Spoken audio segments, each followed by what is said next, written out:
Assalamualaikum warahmatullahi wabarakatuh. Perkenalkan, kami dari kelompok 6 ingin mempresentasikan hasil kerja kelompok kami dengan judul publikasi hasil penelitian.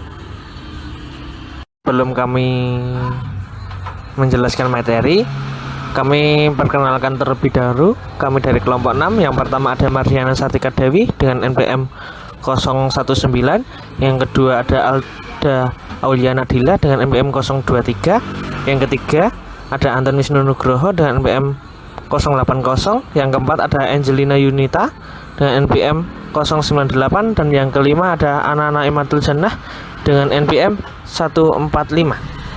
Selanjutnya, mengapa mempublikasikan?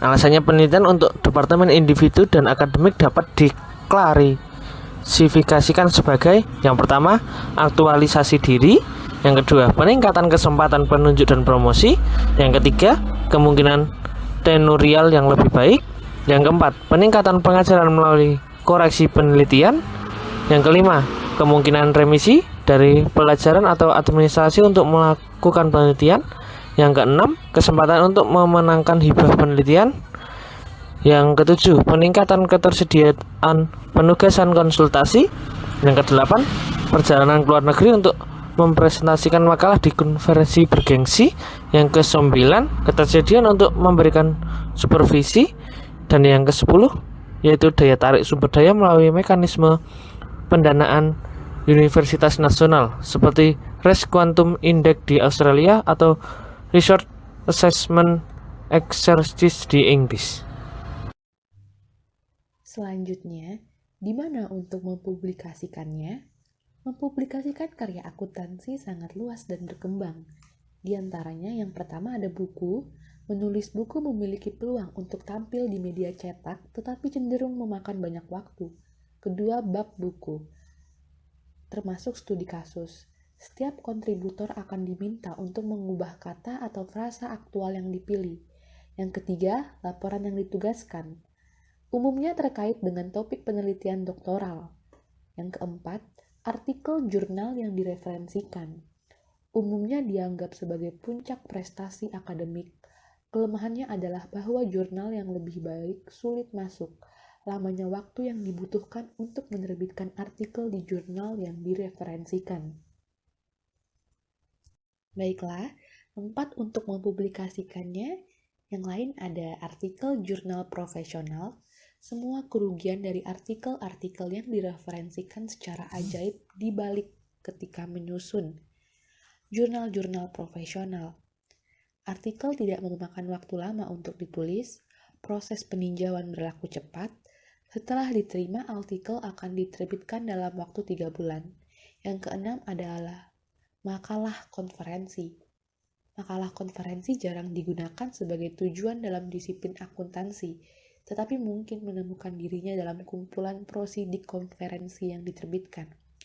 Proses perwasitan untuk konferensi akuntansi sangat bervariasi dan tercermin dalam konten yang dianggap dapat diterima.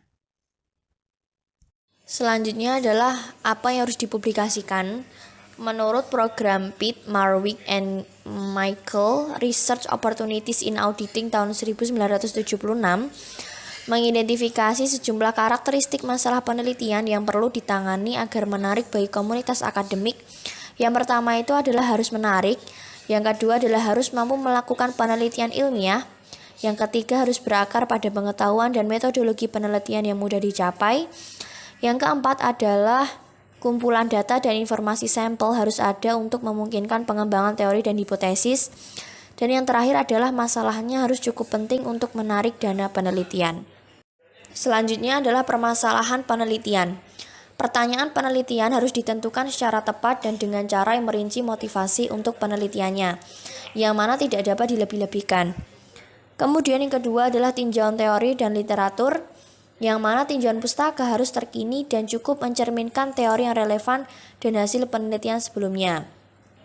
Kemudian selanjutnya adalah hipotesis, yang mana hipotesis ini harus didorong oleh teori yang mendasari dan harus cukup untuk menghindari membuat lompatan spekulatif dari teori ke hipotesis. Baik, selanjutnya adalah metodologi penelitian, yaitu metode investigasi yang dipilih itu harus konsisten dengan pertanyaan penelitian dan hipotesis. Desain eksperimen harus memastikan validitas internal dan eksternal instrumen penelitian. Lalu yang terakhir itu ada hasil, kesimpulan, dan pembahasan, yaitu analisis empiris harus sesuai dengan metode yang dipilih dan harus diarahkan pada pengukuran dan pengujian hipotesis. Bagaimana cara mempublikasikan? Secara umum, praktik yang baik untuk mengirimkan artikel yang dipoles ke jurnal adalah dengan jurnal yang ingin Anda publikasikan apa adanya, tetapi yang mungkin masih memiliki beberapa rough edges yang dapat diperbaiki lebih lanjut oleh pengulas.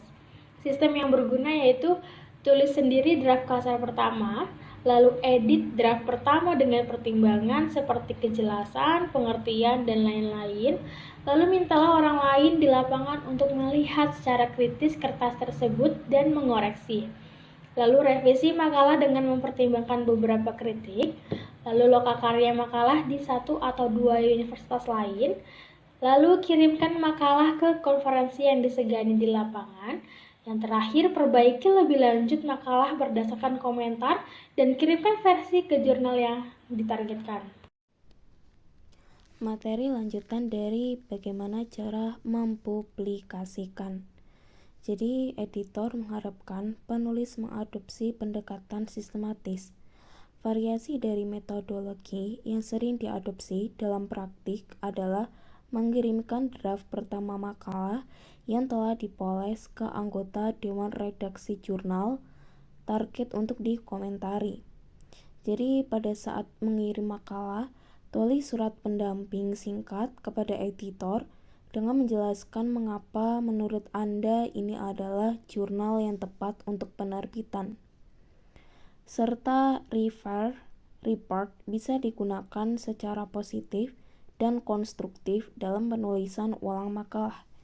Jika semua kritik utama dapat ditanggapi atau diperbaiki, maka artikel yang telah dikirimkan direvisi dapat dikirimkan kembali ke jurnal yang sama.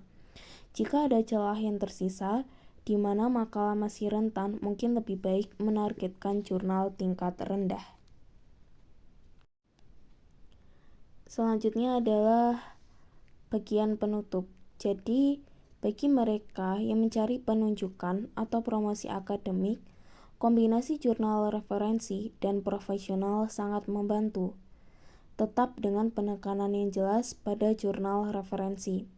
Dengan cara ini, dapat ditunjukkan kemampuan untuk berhubungan dengan profesi dan sesama akademisi. Publikasi divisi utama akan sangat dihargai jika mereka mewakili aliran produktivitas penelitian. Kemudian, resume harus mencakup publikasi penulis tunggal dan penulis ganda untuk menunjukkan bahwa dapat bekerja sendiri dan sebagai bagian dari tim. Yang terakhir adalah bagian penutup. Sebelumnya kami ucapkan terima kasih atas perhatiannya karena telah mendengarkan atau memperhatikan penjelasan dari kami. Serta kami meminta maaf apabila ada kekurangan dan kesalahan, baik yang disengaja atau tidak disengaja. Dan mungkin untuk kesalahan tidak hanya berasal dari saya sendiri, tetapi juga berasal dari teman-teman saya. Oleh karena itu, semoga ilmu yang kami berikan bermanfaat bagi kita semua. Wassalamualaikum warahmatullahi wabarakatuh.